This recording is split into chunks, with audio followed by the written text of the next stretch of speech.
لله رب العالمين أمر بالعدل والإحسان ونهى عن الظلم والبغي والعدوان. أحمده سبحانه وأشكره وأشهد أن لا إله إلا الله وحده لا شريك له القائل إن الله يأمر بالعدل والإحسان.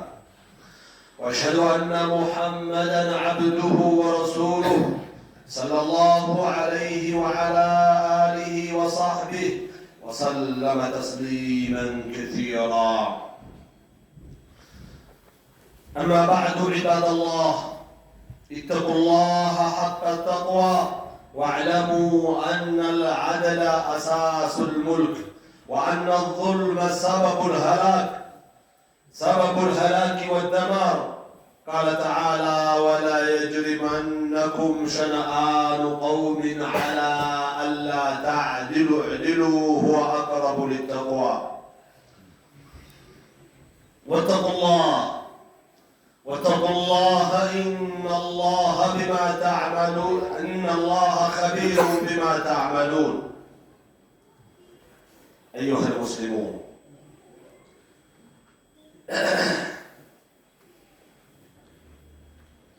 موضوع خطبتنا اليوم العدل والإنصاف لمسلمي أكسوم في إثيوبيا. የዛሬ ኹጥባችን ፍሬ ሀሳብ ፍትህ ለአክሱም ሙስሊሞች የሚል ሲሆን ፍትህን አስመልክቶ አላህ በፍትህ አዟል፣ ከግፍ ከልክሏል። ኢነላህ ያእሙሩ ቢልዐድሊ ወልኢሕሳን ማለት አላህ በፍትህና በበጎ አይነት ያዛል። ግፍና ክፉ አይነትን አላህ ያወግዛል ማለት ነው። በየትኛውም ዜግነት፣ በየትኛውም ብሔር፣ በየትኛውም ሃይማኖት ይሁን እንደ ኢስላም ግፍ አይፈቀድም። ለዚህ ነው ይላል አላህ ሱብሓነሁ ወተዓላ ወላ የጅሪመነኩም ሸነአኑ ቀውም፣ የሰዎች ጥላቻ እንዳይጎትታችሁ፣ ዐላ አላ ተዕዲሉ፣ ፍትሃዊ እንዳትሆኑ እንዳያደርጋችሁ የተቃራኒ አካሎች ጥላቻ ይልና ኢዕዲሉ ይላል። ፍትሃዊ ሁኑ ወአቅረቡ ሊተቅዋ፣ ፍትሃዊነት ለፈሪህ አላህ ለመሆን እጅግ የቀረበ ነው ይላል። ወተቁላህ ኢነላህ ኸቢሩን ቢማ ተዕመሉን፣ አላህን ፍሩ፣ አላህ የምትሰሩትን ምስጢር አዋቂ የሆነ ጌታ ነውና ይላል።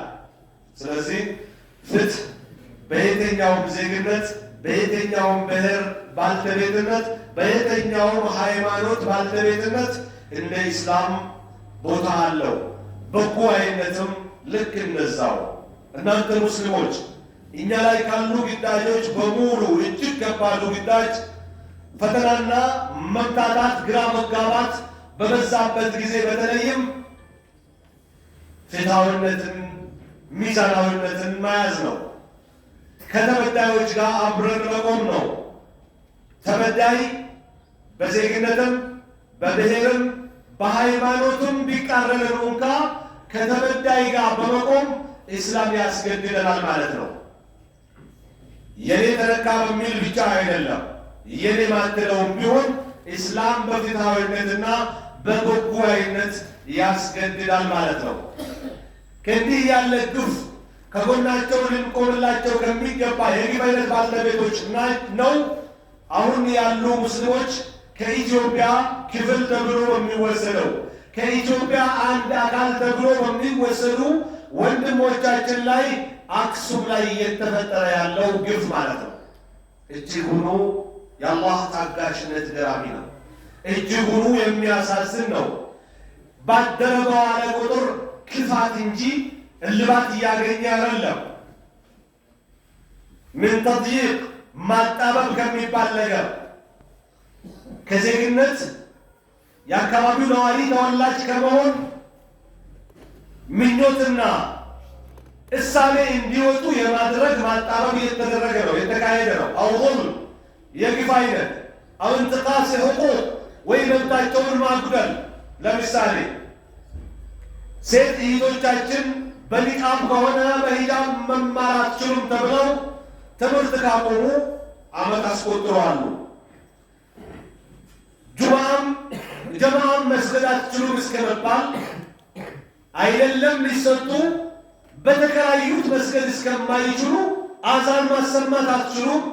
እጅጉኑ አሳፋሪ አስነዋሪ አይደለም ሊደረግ ሊሰማ የሚሰቀጥጥ ነገር እየተካሄደ ነው ያለው ወንድሞቻችን አክሱም ላይ።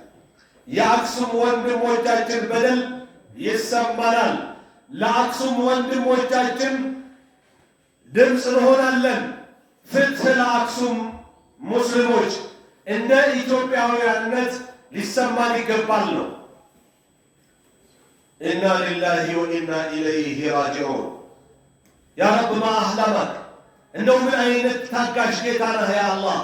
በጣም በሚያሳፍር ሁኔታ መስጂድ መከልከል ሌላው ጥፋት ሆኖ ሳለ በየኪራይ ቤትም መስገድ አትችልም፣ አዛን ማውጣት አትችልም፣ መልበሳችን መመራችን ከሚል አልፎ መቅበሪያ ቦታቸውን ቀምተው ለሌላ ተቃራኒ እምነት ባልተቤት ቤተ እምነት ስራበት ተብሎ ተሰጠ እየተባለ ነው። ጠቅላይ ሚኒስትራችን የሰጡት የአፍ ምላሽ ልብ አቢስ ቢሆንም የተግባር ከሌለበት እንዳዘነ እንቀጥላለን ያሉት ምንድን ነው? ጠቅላይ ሚኒስትራችን ዶክተር አብይ አህመድ አክሱም ላይ ጀናዛ ሟች ተሸክሞ ለመቅበር ሌላ ቦታ ሲወሰድ የሞተው ቀሬዛ ላይ ያለው አስክሬን ሳይሆን የአካባቢው አስተዳደር ነው። ደስ ይላል። አዎ ልክ ነው። በቁም የሞተው የአክሱም አስተዳደር ነው። ነገር ግን ከጠቅላይ ሚኒስትራችን ይሄን መልስ ብቻ አይደለም የምንፈልገው። እንደ ኢትዮጵያ ሙስሊም የሙስሊሞች ተወካይ መጅልስም መንግስትም ህጋዊ እርምጃ የብሔር ብሔረሰቦች መብት፣ የሃይማኖት ባለቤቶች መብት በየትኛው አቅጣጫ ሰርቶና ገንብቶ ገዝቶ መኖር መቻልና ሃይማኖታቸው ተከብሮላቸው ሊኖሩ መቻል የሚለው ከአክሱም መነፈቅ የለበትም።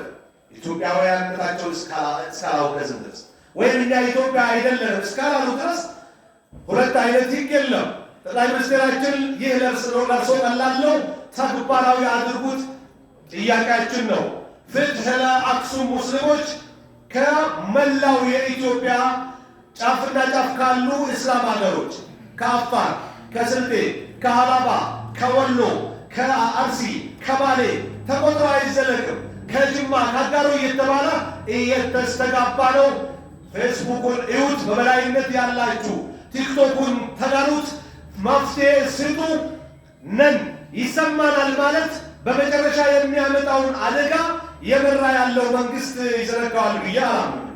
እንደሚታወቀው የድምፃችን ይሰማን ማዕበል ያነሱ ወንበር ላይ ተቀምጦ ሲበጠብጡ የነበሩ ግለሰቦች ወንበር ለቀው አሁንም ኢትዮጵያን ማመስ እቅዳቸው እንደሆነ ግልጽ ነው። መንግስት ይህ ይጠፋዋል ብለን አናምንም። ስርዓት ካልያሳዘ የአፋር ክልል ቤተክርስቲያን ቸርቾች ሊፈናቀሉ ነው። የስልጤ ክልል እንደዚሁ፣ የሀላባ ክልል እንደዚሁ፣ የአርሲ ባሌ፣ የሐረር ቤተክርስቲያንና ቸርቾች ነን ሙስሊሞች ሊፈናቀሉ ነው። እንዴት ይሄ ይጠፋናል? ኢትዮጵያ ሙሉ ትርምስ በትርምስ ሊሆን ነው ማለት ነው። አዲስ አበባ መቅጣጫ ሊይዝ ነው። በዛ በኩል የሆነ ሰው ተብሎ በዚህ በኩል እንትና ተብሎ ፋይት በፋይት ሊሆን ነው ሀገሩ። የገዛ ያለው ፓርቲ ብልጽግና ለእናንተ የታቀደ እኛን ሊረጋግጥ አይገባም። መፍትሄ ሲጡ ጥያቄያችን ነው። እኛ የታለምን አይመስለኝም። እኔ ፓርቲው የታለመ ይመስለኛል። ፓርቲው የጠፋል ብዬ አላምንም። ስለዚህ ትጥቅ በእጁ ያለ ማዘዝ፣ ማስገደድ፣ በቀይ ለባሽ በፈጥኖ ደራሽ ማስፈጸም የሚችል መንግስት ባለበት አገር ዜጋ መቀበሪያ ማጣት፣ ዜጋ መስገጃ መጸለያ ማጣት፣ ዜጋ ማምለኪያ ማጣት ለጠቅላይ ሚኒስትራችን ለውጥ እጅግ እፍረት ነው። ሲሙን መልስ እናገኝ። መልስ ለመስጠት የሚያቅታችሁ ጊዜ ከመምጣቱ በፊት ስጋቴ ነው። እኛ በሃይማኖት በብሔር በተለያየ ባህል የተቆላለፍን ሰዎች ብሔራዊም ይሁን ሃይማኖታዊ መሪና መፈነቃቀል የሚመችን አገር አይደለንም እንደ ኢትዮጵያ። ስለዚህ እልባት ሊሰጥ ይገባል የበላይ አካል። ዒባደላህ ፈልዋጂቡ ዐለይና እኛ እንደ ሙስሊም ያለብን ግዳጅ ቢኖር እንደ ሸሪዓው ማለት ነው ወንድሞቻችን ተበዳይ ወንድሞቻችንን መርዳት ነው። ልክ ረሱል ዓለይሂ ሰላቱ ወሰላም እንዳሉት እንሱር አኻካ ዛሊመን አው መዝሉማ ወንድምህን እርዳው በድሎም ተበድሎም ሲሉ ረሱል ዓለይሂ ሰላቱ ወሰላም هذا المظلوم وكيف ننصر ظالما يستبدأ له شيء نرضاه هذا ننصره مظلوما يستبدأ له نرضاه علم يمجال فكيف ننصره ظالما بدأ له إني فعل من رضاه قبله رسول عليه الصلاة والسلام سيطيقوا قال تمنعه من الظلم ታውተው ይሄን ግፋት ትስራ ብለህ ሲከለክለው አለህ ነው እየተባለ ያለው እንደ ረሱል መግለጫ። ስለዚህ ትጥቅ በእጅ ያለ መሪ ፓርቲ የመራችሁ ያላችሁ ፓርቲዎች ስርዓት አስይዙ ህዝባችሁ እያለ ያለ ነው። ስርዓቱ ከጫፍ እስከ ጫፍ ከሆነ ሙሉ ኢትዮጵያን ካዳረሰ ዋጋ ያስከፍላችኋል። አስቀድማችሁ ልባት ስጡ እያልን ያለና ሃይማኖት አስተማሪ ወአን ነቁለ ከሊመተ ልሐቅ እንደ ሙስሊም እውነት መናገር አለብን። ፈኢነሃ ሚን አዕዘም ልጅሃድ እውነት መናገር ከትግል አይነት በሙሉ እጅግ ከባዱ ነውና ልንፈራ፣ ልናፍር፣ ልንሸማቀቅ፣ መፈናቀል ወይም ደግሞ መገደል፣ መታሰር፣ መሰደድን ልንፈራ አይገባም። ወአን ነዕዲለ ፊል ሑክም በፍርድ ፍትሃዊ ልንሆን ይገባል። ወላ ነንሳቀ ኸልፈ ሻኢዓት አው ተዓሱብ ዝም ብሎ ያልሆነ የሚሰራጩ የማስሜዲያ ወሬዎች ሊሆን ይችላል። የግለሰቦች ዓላማ ያላቸው አካልን ወሬን መከተል ከሱ ጋር መነዳት የለብንም። ወይም ደግሞ አጉል ጎጠኝነት፣ ዘረኝነት፣ ሃይማኖተኝነት ይዞን ሊያጠቃን አይገባም። በጥንቃቄ በሰከነ መንፈስ ከሀቅ ጋር ልንሆን ይገባል። የትኛውም ብሔር፣ የትኛውም ሃይማኖት፣ የትኛውም ዜጋ ቢሆን ማለት ነው። ዒባደላህ እናንተ የአላህ አባሪዎች ኢነ ልዓድለ ላ የኩኑ መዐል ሙዋፊቅ ፈቀጥ ፍትሃዊነት የሚባለው ነገር ከአንተ ጋር ከገጠመ ያንተ አባል ያንተ ቡድን ያንተ መንሀጅ ተከታይ ከሆነ ብቻ አይደለም። ወይም ካንተ ብሔር ካንተ ዜጋ ወይም ካንተ ሃይማኖት ተከታይ ብቻ አይደለም። ፍትሃዊነት እንደ ኢስላም ማለት ነው።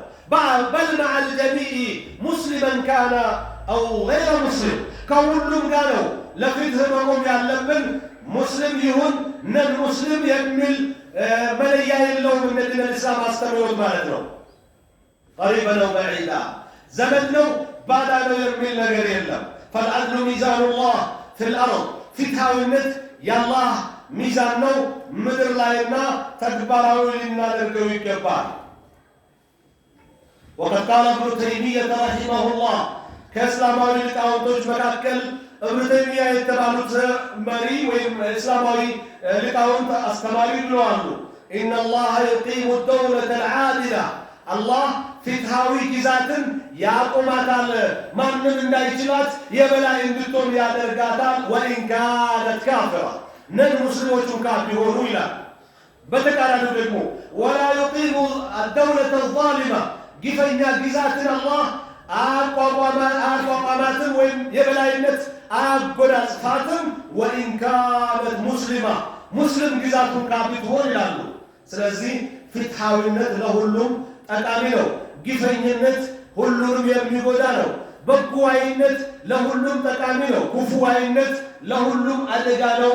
ይባካችሁ የዚህ አደጋ ቀስቃሽና አካሄጅ የሆናችሁ በመሪነትም ይሁን በግለሰብነት ያላችሁ የአካባቢው ነዋሪም ሆኑ ወጣ ያላችሁ የእጃችሁን በዱንያ ከማግኘታችሁ በፊት ተዉት፣ ታደጉ፣ ተቆጠቡ ለማለት እንወዳለን።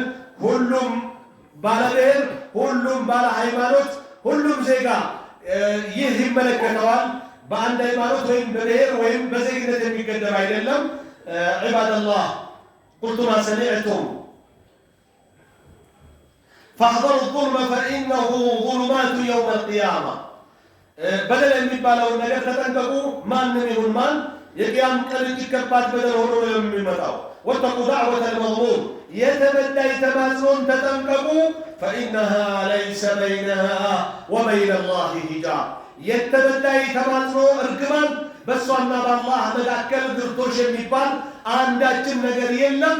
ከየትኛውም ብሔር ይሁን ከየትኛውም ሃይማኖት ባለቤት ይሁን የትኛውም ዜጋ ይሁን ማንነቱ ምንም ይሁን ማን የተበዳይ ዱዓ ከፈጣሪ ጋር ቀጥታ የሚደርስ ነው። እርግማን እንዳያገኛችሁ የበደሉ ተዋናኞች እያለ ነው እስላም።